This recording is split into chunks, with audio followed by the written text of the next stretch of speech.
Hi everyone, আসসালামু আলাইকুম। চলে আসছি নতুন একটি ব্লগ নিয়ে আপনাদের মাঝে। আর আজকে ব্লগে দেখতেই পাচ্ছেন আমি একেবারে কাঁঠাল নিয়ে বসে গিয়েছি। এখন আপনারা দেখে মনে করতে পারেন আমি মনে হয় কাঁঠাল অনেক বেশি লাইক করি, কিন্তু মোটেই না। কাঁঠাল আমি অনেক বেশি পছন্দ করি না, বাট সামথিং। আর কাঁঠাল আমি ভাবছিলাম একটু কষগুলো বড় হবে আর শক্ত হবে, কিন্তু যখন কাঁঠাল ভেঙে দেখছি উপরে এক রূপ ভিতরে আরেক রূপ। ভিতরে হচ্ছে একেবারে ছোট ছোট কোষ, আর একটু নরম ছিল বাট অনেক মিষ্টি ছিল। তা আমি এত ছোট আর নরমটা খাই না, অনেকে লাইক করে আপনার মুড়ি দিয়ে খাওয়াটা, বাট আমি না। আমি তো খুব শখে খুব ভালোবেসে কাঁঠালটাকে ভেঙেছিলাম একটু শক্ত শক্ত খাবো, আসলে আর হয়ে ওঠে নাই। তো যাই হোক, আমি মাঝখানে অনেক দিন ভিডিও দিতে পারি নাই, কারণ একটা স্যাড নিউজ ছিল, আমার খালামণি মারা গিয়েছে, যার কারণে আমি একেবারে ভিডিও দিতে পারছিলাম না। আর মন থেকেও আসছিল না যে আমি একটা ভিডিও করি বা ভিডিও দিই, বাট এখন ভাবছি যে নিজেকে আসলে ব্যস্ত রাখা দরকার, আর যার কারণে আমি আবারও ভিডিও করাটা আরম্ভ করে দিয়েছি। আমার খালামণির জন্য আপনারা সবাই দোয়া করবেন, আল্লাহ তাআলা ওনাকে জান্নাত নাসিব করুক। আর আমাদের একটা মাত্র খালামণি ছিল, যে কারণে আমার মনটা অনেক বেশি খারাপ ছিল, আর আমাকে তো অনেক ভালোবাসতো। আর এই যে কাঁঠালটা প্রথমে যখন ওর আব্বু আনছে, তখন আমি এভাবে ধরে একটু চেপে দেখছিলাম যে কাঁঠালটা একটু শক্ত টাইপের, তাহলে আজকে কাঁঠাল আমিই ভাঙবো, কিন্তু ভাঙতে গিয়ে দেখলেন তো কী অবস্থা। আমার দুই বেবি আজকে বায়না ধরেছে যে আম্মু চিকেন বিরিয়ানি করে দাও। তো বেশ কয়েকদিন দিয়ে মনটাও ভালো ছিল না, তেমন একটা রান্নাবান্নাও করছিলাম না। তো ভাবলাম আজকে বেবিরা যেহেতু বলছে একটু চিকেন বিরিয়ানি রান্না করে ফেলি। আর দেখতেই পাচ্ছেন কতটা ঝরঝরে হয়েছে, খুবই ইয়াম্মি আর টেস্টি ছিল। এই ভিডিওটা আমি করেছিলাম মঙ্গলবারে, আর আজকে বুধবার। তো আমি ভাবলাম মঙ্গলবার দিনের একটু ভিডিওটা করে রাখি আর আপনাদের সাথেও শেয়ার করি। আর বিরিয়ানিটা আসলেও অনেক বেশি ইয়াম্মি ছিল। আর ভাবছি এটাতে একটু ঘি দিয়ে দিয়ে একটু ভালো মতোই ঘিটা দিব। আর ঘিয়ের ফ্লেভারটা না আমার কেন জানি অনেক বেশি ভালো লাগে। তো মনটা ভালো ছিল না দেখে ওর আব্বু বলছিল, আসো আজকে তোমাদেরকে আমি নান রুটি আর চিকেন কারি খাবো। চিকেন কারি নান রুটি আমাদের অনেক বেশি পছন্দ। তারপরে মঙ্গলবার দিন বিকালবেলা একটু চাটা বানিয়ে নিয়েছিলাম। আর চা থেকে এত সুন্দর একটা ফ্লেভার দিচ্ছিল, কারণ ছিল এটা ছিল মাসালা আল্লাহ চা। আমি এটা ছেঁকে দিয়েছি, আর চায়ের কালারটা দেখেই বুঝতে পারছেন কতটা ইয়াম্মি। আর এটা হচ্ছে আজকে বুধবার দিন একটু সকালবেলা ভিডিওটা আরম্ভ করে দিয়েছি।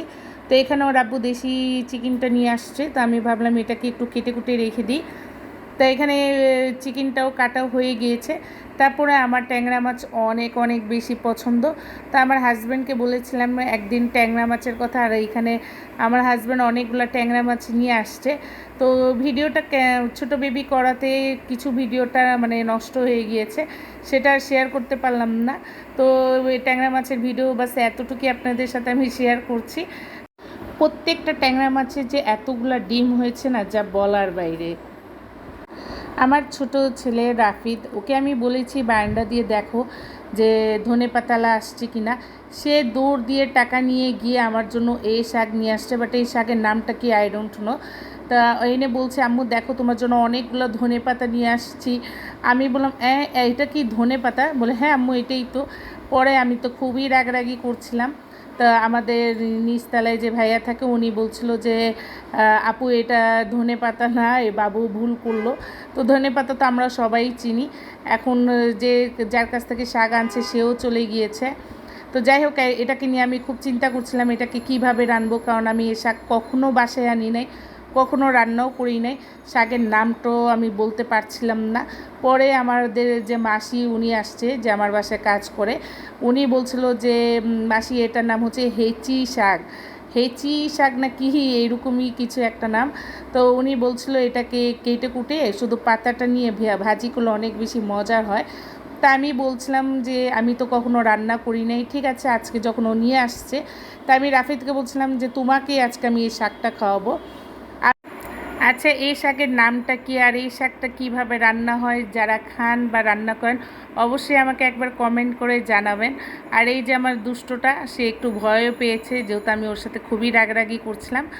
আর সর্বশেষে শাকটা আমি রান্না করেই ফেলেছি। মাসি আমাকে বলছিল পেঁয়াজ রসুন কাঁচামরিচ দিয়ে লাল করে রান্না করে ফেলেন, আর সেভাবেই রান্না করেছি। এখানে আমার ট্যাংরা মাছও রান্না হয়ে গিয়েছে, কিন্তু ধনে পাতা দেওয়া হলো না, কিছুই করার নেই। আর তরকারি আলাও আসে নাই। আর আমার বাসায় এখন অনেক অনেক কাজ বাকি আছে, যেহেতু কুরবানি চলে আসছে, খুবই অল্প একটা সময় আছে। মাসি বলছিল যে কোনো কাজ হবে আমি আসার পরেই করবেন।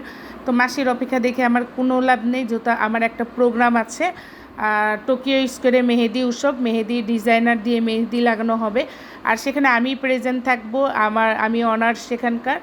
আর আর সে উৎসবটা হচ্ছে 15 তারিখ 16 তারিখ দুপুর 3টা থেকে আরম্ভ হয়ে যাবে। এটা হচ্ছে মোহাম্মদপুর টোকিও স্কোয়ার। আর যারা জানেন তো সবাই তো টোকিও স্কোয়ার চেনেন। আপনারা যে যে ইচ্ছুক আছেন এখানে মেহেদি লাগানোর জন্য সবাই চলে আসবেন। আর অবশ্যই খুবই মজা হবে, খুবই সুন্দর একটা আড্ডা দেওয়া হবে। আর আমার ভিডিওটা ভালো লাগলে অবশ্যই একটা লাইক দিবেন আর সাবস্ক্রাইব করবেন। আর মেহেদি লাগাতে কেউ ভুলবেন না, ঈদের দিন যদি মেহেদি না লাগি তাহলে কি ঈদ মনে হবে? মোটেই ঈদ মনে হবে না। আর যেহেতু মেহেদি ডিজাইনার থাকবে, আপনারা যেভাবে বলবেন সেইভাবে মেহেদি লাগানো হবে। তো আজকের জন্য এখানেই বিদায়। আল্লাহ হাফিজ, আসসালামু আলাইকুম।